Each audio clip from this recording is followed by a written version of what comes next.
জাংকুককে তার হালকা কাটা ছেঁড়া জায়গায় ব্যান্ডেজ করে দিচ্ছিল। জাংকুকের বাবা আরএম তার দিকে রাগী দৃষ্টিতে তাকিয়ে আছে। ডক্টরের জন্য কিছু বলতে পারছে না। তার মা তার পাশে বসে আছে। ডক্টর চলে যেতেই, ওকে, আমি বুঝতে পারছি না তুমি কেন প্রোটেকশন নিচ্ছ না জাংকুক। আজ দেখো তোমার উপর কেমন হামলা হলো। থ্যাঙ্কস টু গড দ্যাট তোমার সাথে কিছু বডিগার্ড ছিল, বাট তারাও গুরুতর আহত হয়েছে তোমার জন্য। বাবা, তুমি জানো আমার এসব পছন্দ না, বাট আমার এখন তোমাকে রক্ষা করার জন্য এটা করতেই হবে। মানে আমি আমার প্রেসিডেন্ট ফ্রেন্ডকে বলেছি তোমার প্রোটেকশনের জন্য আমার কিছু আর্মি দরকার, এবং সেও রাজি হয়েছে। কালকে গিয়ে আমরা দুজন আর্মিকে নিয়ে আসবো। জাংকুক একটা বিরক্তিকর মুখ নিয়ে বলে, ওকে, আমিও যাব তোমার সাথে। ওকে। পিয়ন জাংকুক দেশের স্বনামধন্য বিজনেসম্যান মিস্টার কিম নামজুনের একমাত্র ছেলে, বয়স 28 বছর।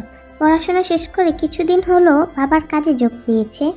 আর এতেই যেন যত বিপত্তি, কারণ জাংকুক কোম্পানি জয়েন করার পর থেকেই আরএমের এক শত্রু তাদের বারবার হুমকি দেয়, বেশ কয়েকবার হামলা করার চেষ্টা করে, যেমনটা আজ। আরএম বুঝতে পারছে না যে কে এমনটা করছে। সে খোঁজ লাগানোর চেষ্টা করছে, বাট জাংকুকও প্রচুর জেদি আর রাগী। সেও রাগ দেখিয়ে বলেছে তার কোনো প্রোটেকশনের প্রয়োজন নেই। আর আরএম তো তা মানতে নারাজ। তার একমাত্র ছেলে, তার বংশধর, যদি তার কিছু হয়ে যায়। আর জিমিন সবেমাত্র ট্রেনিং শেষ করে ক্যান্টিনের দিকে যাচ্ছিল লাঞ্চ করতে, তখন তাদের এক আর্মি বলে তাদের ক্যাপ্টেন ডেকেছে। May I coming sir? Yes sir, আমাদের ডেকেছেন? হ্যাঁ, কেন স্যার? প্রেসিডেন্টের বিজনেসম্যান ফ্রেন্ড মিস্টার কিম নামজুনের একমাত্র ছেলে প্রোটেকশনের জন্য 2 জন আর্মি লাগবে, তাই আমি তোমাদেরকে সিলেক্ট করেছি। তাই আমি চাই তোমরা ওর বডিগার্ড হও, বেশি দিনের জন্য না। আসলে মিস্টার আরএমের কোনো এক শত্রু তার একমাত্র ছেলে মিস্টার জিওন জাংকুককে বিভিন্নভাবে মারার চেষ্টা করছে। কিছুদিন আগেও হামলা করেছে। কে করছে এটা বার করা পর্যন্ত আমি চাই তুমি ওদের বডিগার্ড হও। Okay sir. Time skip. পরের দিন। মে কামিং স্যার? ইয়েস। তে আর্জিমেন ভেতরে যায়, গিয়ে দেখে তাদের ক্যাপ্টেনের সামনে চেয়ারে বসে আছে 3 জন লোক। তে, Jimin, mister RM and mister Jungkook, meet them, Kim Taehyung and Park Jimin. আমি প্রোটেকশনের জন্য ওনাদের 2 জনকে সিলেক্ট করেছি। 2 জন মেয়ে আর্মিকে গার্ড হিসেবে ভাবতেই জাংকুকের ইগো হার্ট হয়। হোয়াট? 2 জন ফিমেল আর্মি আমাকে গার্ড করবে? এটা আমি কখনো মেনে নিতে পারবো না বাবা, এটা আমার ইগো হার্ট হয়। বলে জাংকুক তাদের দিকে ফিরে তাকায়। তের দিকে তাকিয়ে জাংকুক মুগ্ধ হয়ে যায়। এত সুন্দর একটি চেহারার মেয়ে।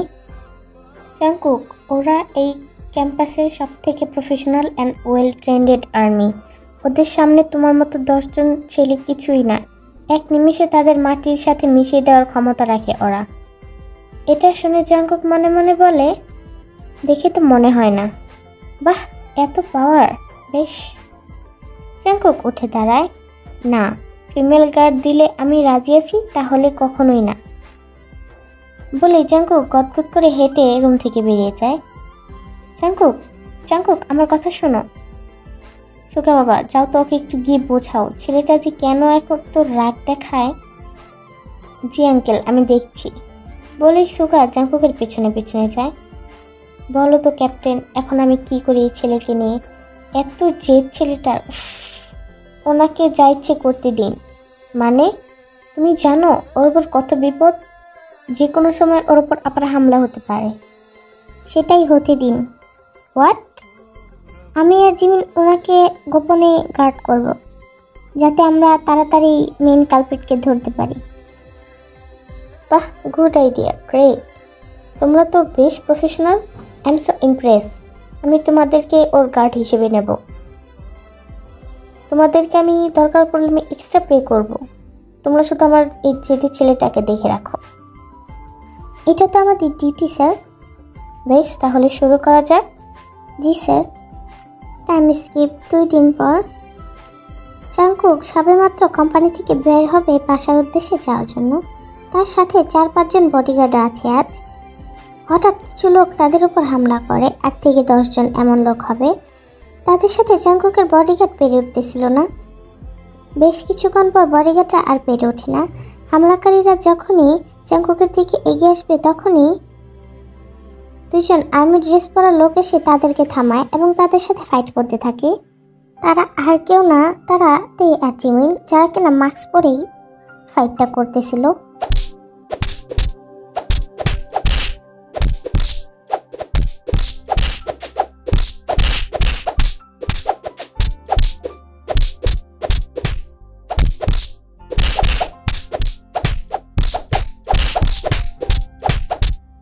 বেশ কিছুক্ষণ পর হামলাকারীরা আর না পেরে পালিয়ে যাওয়ার চেষ্টা করে। তে তাদের মধ্যে একজনকে ধরে ফেলে। মিন, তুই গিয়ে দেখ মিস্টার জিওনের কোথাও আঘাত লেগেছে নাকি। জিমিন দৌড়ে গিয়ে জাংকুককে উঠায়।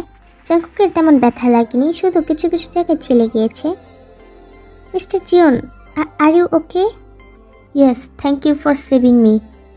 It's our duty sir. আপনি গাড়িতে গিয়ে বসুন, আমি অ্যাম্বুলেন্স কল করছি ঘাসদের জন্য। অপরদিকে তেই, কুত্তার বাচ্চা, খুব শখ না মানুষ মারার? হ্যাঁ, এই তের হাত থেকে না তুই বাঁচতে পারবি না। ছেলেটা তের চোখে কিছু একটা পাউডার মারে, ফলে তের চোখ জ্বালা পড়া শুরু করে দেয়। তেকে ধাক্কা মারে সরিয়ে লোকটা পালিয়ে যায়। তের চোখ জ্বলে পড়া শুরু হয়ে যায়। তেই, মিসেস কিম। জিমিন আর জাংকুক দৌড়ে তের কাছে যায়। তেই, তুই ঠিক আছিস তো? জিমিন, আমি কিছু দেখতেছি না। ওহ শিট, মিস্টার জিওন, ওকে তাড়াতাড়ি হসপিটালে নিতে হবে, প্লিজ আমাকে একটু হেল্প করুন। ওকে।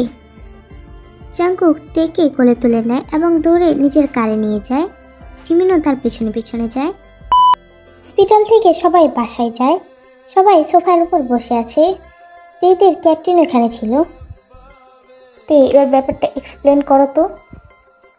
স্যার, প্ল্যান মোতাবেক আমরা মিস্টার জিওনকে লুকিয়ে পাহারা দিচ্ছিলাম। What the?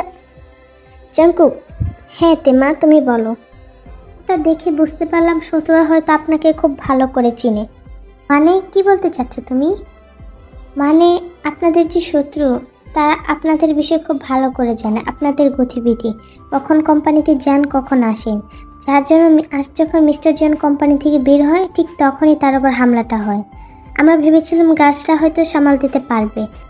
আমরা ভেবেছিলাম লুকিয়ে আমরা একজন হামলাকারীকে ধরবো এবং তার কাছ থেকে মেন কালপ্রিটকে সেটা বের করব। বাট গার্ডসরা পেরে উঠলো না, তাই আমি আর জিমিন যাই। মারামারির এক পর্যায়ে সব হামলাকারীরা পালিয়ে যায়। বাট আমি একটাকে ধরেছিলাম, কিন্তু আমার চোখে কিছু একটা ছুঁড়ে মেরে ও পালিয়ে যায়। তার মানে শত্রু আমাদের আশেপাশে আছে? জি মিস্টার জিওন, আপনাদের এখন থেকে সাবধানে থাকতে হবে। আমি এর প্ল্যান করেছি এখন থেকে 24 আওয়ার্স আমি আর মিস্টার জিওনের সাথে থাকবো। বাট মিস্টার জিওন, বুঝতে পারছি যে আপনি আনকমফোর্টেবল ফিল করছেন, বাট আমাদের কিছুই করার নেই। কালপ্রিটকে ধরার জন্য আমাদের এটা করতে হবে। বাট আমরা বুঝবো কীভাবে যে আমাদের শত্রু কে? তার জন্য একটা প্ল্যান আছে, এটা পরে। আপাতত আপনারা সবাই কি বলবেন? আমি আর জিমিন মিস্টার জাংকুকের কাজিন, কোম্পানির কাজ শেখার জন্য ওনার সাথে থাকছি। কিন্তু কেন? যদি শত্রুরা জানতে পারে যে কোনো আর্মি মিস্টার জিওনকে প্রোটেক্ট করছে, তাহলে তারা কোনোদিন আবার হামলা করবে না, এজন্য। আর আজকে আমি আর দুজনই মাস্ক পরেছিলাম, যার কারণে আমার মনে হয় না ওনারা আমাদেরকে দেখতে পেয়েছে বা চিনবে। Good idea. ড্রয়িং রুমে সব কিছু চুপচাপ হয়ে যায়। আবার তাৎসুগা মজা করে বলে, বাহ, দেখে তো হাঁসের বাচ্চার মতো মনে হয়, বাট বুদ্ধি আছে। জিমিন সুগার দিকে বাকাতভাবে তাকিয়ে বলে, মিস্টার আরএম, এই বিড়াল মুখত লোকটার কাছ থেকে না সাবধানে থাকবেন। আমার প্রথম সন্দেহ ওনার উপরে হচ্ছে। এছাড়া সবাই ফিক করে হেসে দেয়। জাংকুক তের দিকে তাকিয়ে আছে। তে কেমন মুখটা ভার করে আছে। থেকে দেখে জাংকুকের কেন জানি না বুকের ভেতর কেমন যেন একটি অনুভূতি হয়। জাংকুক মনে মনে বলে, এই মেয়েটা এত গম্ভীর স্বভাবের কেন? আঙ্কেল আন্টি আমাদের রুমটা কোথায় বলে দিন প্লিজ, আমরা অনেক টায়ার্ড। হ্যাঁ মা, আসো আমাদের সাথে। রাতের বেলা সবাই বসে ডিনার করতেছিল। জাংকুক থেকে থেকে তের দিকে তাকাচ্ছিল, বলতে গেলে তেকে পর্যবেক্ষণ করতেছিল। এই মেয়েটা কি পাথর? তেরে বেশ কয়েক বছর পর মনে হলো বাড়ির খাবার খাচ্ছি, তাই না বল? কেন, তোমাদের বাসা কোথায়? তোমরা বাসায় যাও না কতদিন? এটা শুনে তে আর জিমিন দুজনেই খাবার থামিয়ে দেয়। দুজনের চোখে পানি চলে আসে। তে খাবার ছেড়ে উঠে চলে যায়। এ কি তে মা, কোথায় যাও? খাবারটা খেলে না? তে শোনো। তে কারোর কথায় পাত্তা না দিয়ে নিজের রুমে চলে যায়। জিমিন, হঠাৎ তের কি হলো যে ও এমনটা করলো? কারণ ও এখনো সবার মৃত্যুর জন্য নিজেকে দায়ী মনে করে। এটা শুনে সবাই খাবার থামিয়ে দেয়। মানে আমাদের বাবা মা কেউ নেই। আমাকে ক্ষমা করো জিমিন মা, আমি না জেনেই। না না আন্টি, এমনটা বলবেন না। কি বললে তুমি জিমিন? ও নিজেকে দায়ী মনে করে কেন? চিন আর আরেম তো বেশ অবাক হয় জাংকুকের কথা শুনে। জাংকুক তো এ ব্যাপারে প্রথম থেকেই দেখছে বেশ ইন্টারেস্ট দেখাচ্ছে। জিমিন একটা দীর্ঘ নিঃশ্বাস ছেড়ে বলা শুরু করে। 3 বছর আগের ঘটনা। আমাদের বাসা XY জায়গায়। আমি এতেই এসএসসি দিয়েছি তখন। আমাদের জয়েন্ট ফ্যামিলি ছিল। আমি এতেই চাচাতো বোন। আমাদের ফ্যামিলিতে আমার বাবা মা, তের ছোট ভাই কাই ও ওর বাবা মা ছিল। আমাদের বাবার শহরে একটি মুদির দোকান ছিল। এতেই আমরা অনেক সুখে শান্তিতে ছিলাম। তখনই আমাদের জীবনে ঘনিয়ে আসলো কালো এক রাত। এরিয়ার চেয়ারম্যানের ছেলে খুব বখাটে, যার নাম অভি। তেই ছোট থেকেই বেশ সুন্দরী, প্রায় প্রেম প্রস্তাব পেত। একদিন তের উপর নজর পড়ে সেই চেয়ারম্যানের ছেলে অভির। সে তেকে প্রপোজ করে, বাট তে তাকে রিজেক্ট করে দেয়। রাগে ছেলেটা একদিন রাস্তায় তের ওড়না ধরে টান দেয়। তেও রেগে গিয়ে তাকে একটা থাপ্পড় মেরে বসে। পর আশেপাশের লোকদের সাহায্যে আমরা তাকে পুলিশে দিই। প্রমাণ সহ থাকায় চেয়ারম্যানের ছেলে অভির 3 মাসের জেল হয়। চেয়ারম্যান আমাদের উপর বেশ চড়াও হয়। এরপর প্রায় কেটে যায় 3 মাস। 3 মাস অভি জেলে ছিল এবং আমরাও বেশ দিন কাটাচ্ছিলাম। 3 মাস পর যখন ও ছাড়া পায়, সেদিনই ঘনিয়ে আসে আমাদের জীবনে কালো রাত। সেদিন রাতে আমি একতেই যাই এক ফ্রেন্ডের বাসায় থাকতে। রাতের আধারে চেয়ারম্যান তার ছেলে আর কিছু লোকজন নিয়ে আমাদের বাড়িতে এবং দোকানে আগুন লাগায়। সেই আগুনে আমাদের বাবা মা পুড়ে শেষ হয়ে যায়। তে সব দায় নিজের ওপরে নেয়। ও বলে ও যদি অভির সাথে এমনটা না করতো তাহলে আজ এমনটা হতো না, তাদের বাবা মা বেঁচে থাকতো। বেচারি তারপর থেকে মুখের হাসি একদম হারিয়ে ফেলেছে।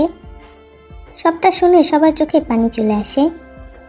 তোমরা এই কাজের সাথে যুক্ত হলো কিভাবে? হারানোর পর আমরা এক প্রকার ভেঙে পড়েছিলাম। আমরা উঠি এক আত্মীয়র বাসায়, বাট অভি সে রাতে ওই বাসায়ও হামলা চালায়, এমনকি আমাদের উপর জোর করার চেষ্টা করে।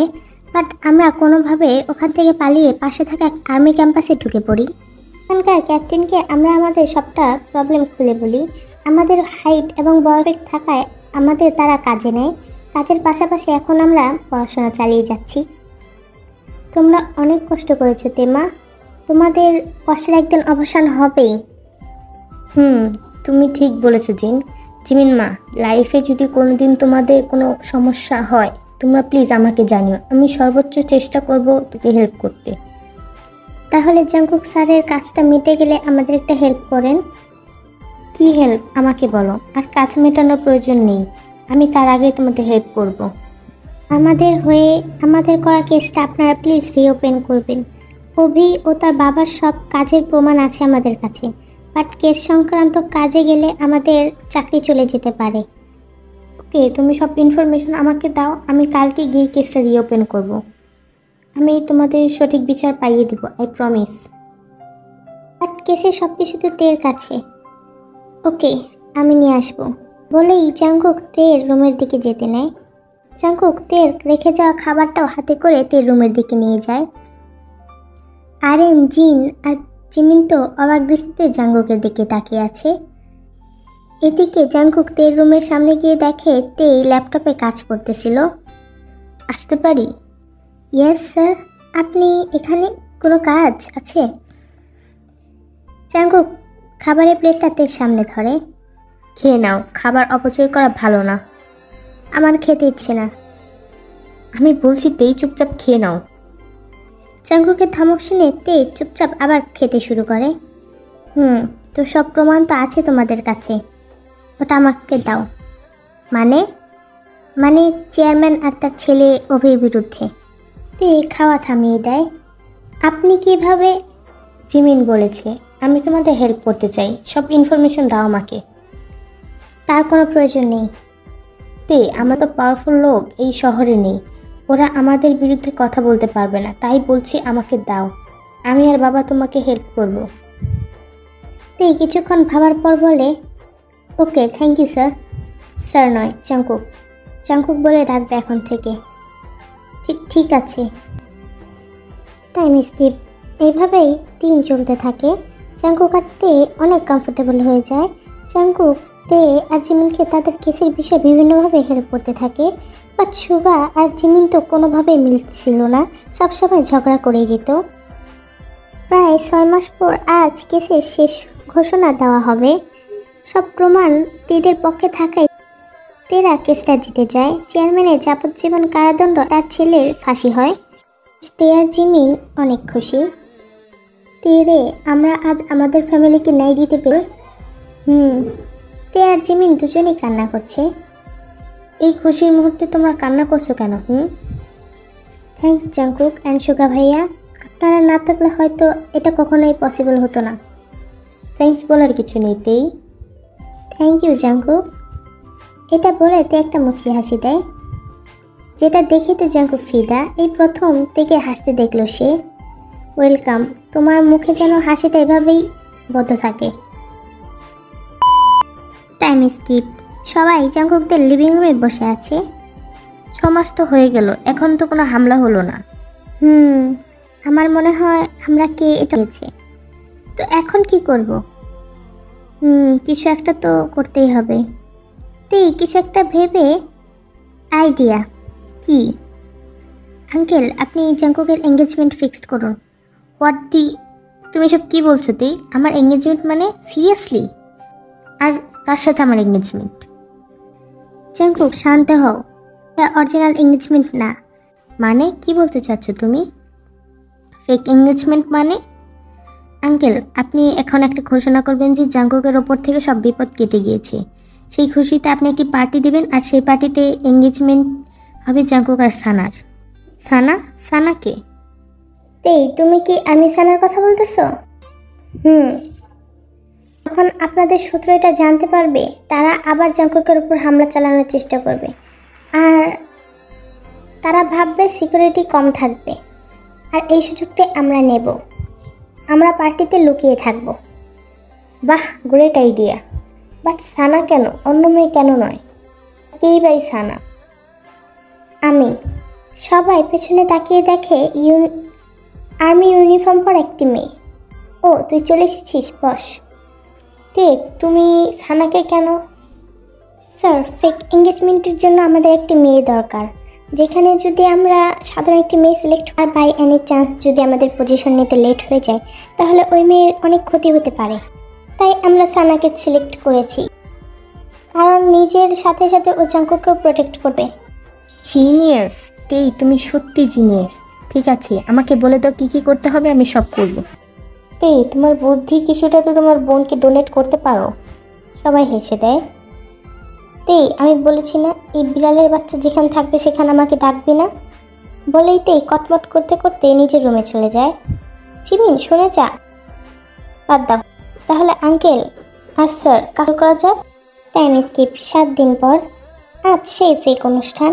আরেমদের বাসায় বেশ মানুষের ভিড়। জিমিন সহ বেশ কিছু সোলজার্সরা লুকিয়ে আছে ভিড়ে। সবকিছু ভালোভাবেই চলছিল। হঠাৎ কিছু লোক অস্ত্র হাতে নিয়ে ঢুকে পড়ে বাড়িতে। সবাই ছোটাছুটি শুরু করতে থাকে। Take positions and attack. কথা শুনে সবাই ঝাঁপিয়ে পড়ে এবং মারামারি শুরু করে। সাথে সাথে যোগ দেয়। মারামারির এক পর্যায়ে খেয়াল করে একজন জাঙ্কুকের দিকে বন্দুক তাক করেছে, যে কোনো সময় শ্যুট করবে। জাঙ্কুক, সাবধান। তে দৌড়ে গিয়ে জাঙ্কুককে ধাক্কা দিয়ে সরিয়ে দেয়, যার ফলে গুলিটা তের বাঁ কাঁধে লাগে। তে তুমি ঠিক আছো? হ্যাঁ আমি ঠিক আছি, গার্ড সবাইকে ধরে রাখো। তে ব্যথা আর নিতে পারতেছিল না, সে জাঙ্কুকের কোলে অজ্ঞান হয়ে যায়। ওহ শিট, তে। জাঙ্কুক তাড়াতাড়ি করে তেকে হসপিটালে নিয়ে যায়। আরএম, জিন আর জিমিনও যায়। দিন পর তে হসপিটাল থেকে ডিসচার্জ হয়ে জাঙ্কুকদের বাসায় আসে। দেখছেন, বলেছিলাম না আমি শত্রু আপনাদের কাছে। হ্যাঁ তে মা, আমি তোমাদের প্রতি কৃতজ্ঞ, এই শোধ আমি কোনোদিন মেটাতে পারবো না। আঙ্কেল এভাবে বলবেন না, আমাদের ফ্যামিলিকে নেই পাইয়ে দিয়েছেন, এটি আমাদের জন্য অনেক। আসলে শত্রু ছিল আরএমে এক চাচাতো ভাই। তে চল, গাড়ি এসে পড়েছে। আঙ্কেল আন্টি আসি, ভালো থাকবেন, আর জাঙ্কুক সাবধানে থাকবে, আসি। তোমরা ছিলা, বাড়িটা ভরা ভরা ছিল, এখন আবার আমি একা হয়ে যাব। আঙ্কেল আন্টি আসি, মাঝে মাঝে দেখা করতে আসবো, আসি জাঙ্কুক, ভালো থেকো। জাঙ্কুক কিছু বলে না, তার কেন জানি খুব একা একা ফিল হচ্ছে। তে আর জিমিন চলে যায়, আর এভাবে কেটে যায় বেশ কিছুদিন। জিমিন আবারও কাজে জয়েন্ট করে। ওরা সবসময় একা একা ফিল করতো। জানিস তো তে, 3 বছর পর কেন জানি আবার না আমার খুব একা একা ফিল লাগছে। আমারও। ওদের মধ্যে থাকতে থাকতে এখন মনে হচ্ছে ফ্যামিলি ছিল আমাদের। আর আমাদের বিড়ালের সাথে ঝগড়া না করে দিনই কাটতো না। এর প্রতি উত্তরে তে কিছু বলে না, সেও যে জাঙ্কুকে খুব মিস করে। মনের অজান্তেই সে জাঙ্কুকে ভালোবেসে ফেলেছে, বাট কি আর করার, বামন হয়ে কি আর চাঁদ ধরতে পারবে? তাই নিজের ফিলিংসকে চাপা দিয়ে রেখেছে সে। ট্রেনিং শেষে তে আর জিমিন একটা গাছের নিচে বসেছিল। হঠাৎ একজন আর্মি দৌড়ে তাদের কাছে আসে। সে হাঁপাতে হাঁপাতে বলে, তে, জিমিন স্যার, জাঙ্কুক স্যারের সুগার স্যার। কি হয়েছে জাঙ্কুক আর সুগার? বনু কিছু বলে না, শুধু ইশারায় তাদেরকে দিক দেখিয়ে দেয়। তে আর জিমিন দৌড়ে সেদিকে যায়, গিয়ে দেখে অনেকগুলো আর্মি গোল করে দাঁড়িয়ে আছে তাদেরকে ঘিরে। কি হচ্ছে এখানে? তে আর জিমিন ভিড় ঠেলে ভিতরে যায়, গিয়ে যা দেখে তাতে তো দুজনে অবাক। তে আর জিমিন দেখে সুগা আর জাঙ্কুক দুজনেতে হাঁটু গেড়ে বসে আছে, তাদের হাতে ফ্লাওয়ার বুকে। হঠাৎ দুজনে একসাথে তে আর জিমিনকে প্রপোজ করে। তে আর জিমিন তো পুরোই অবাক। তে আর জিমিন তাকিয়ে দেখে সুগা আর জাঙ্কুকের তার পাশে সেই ক্যাপ্টেন দাঁড়িয়ে আছে। তারা ইশারা দিয়ে তাদের বুঝিয়ে দিচ্ছে যে অ্যাকসেপ্ট করতে, মানে তারাও রাজি। তে আর জিমিনের চোখে তো পানি টলমল করছে। তারাও সুগা আর জাঙ্কুকের প্রপোজাল অ্যাকসেপ্ট করে নেয়। ভিডিওটা আর বেশি বাড়ালাম না, আসলে আমার ফোনে স্টোরেজ অনেক কম, তাই আমি ভেবেছি এটার আরেকটা পার্ট বের করব। যদি তোমরা যদি চাও তাহলে অবশ্যই কমেন্ট করবা। একটা ভিডিও এত বড় করলে মানে আমার ফোনে পরে অনেক প্রবলেম হয়, যার কারণে আমি আরেকটা পার্ট বানানোর চেষ্টা করি। তোমরা যদি আমাকে সাপোর্ট করো তাহলে এটা সম্ভব।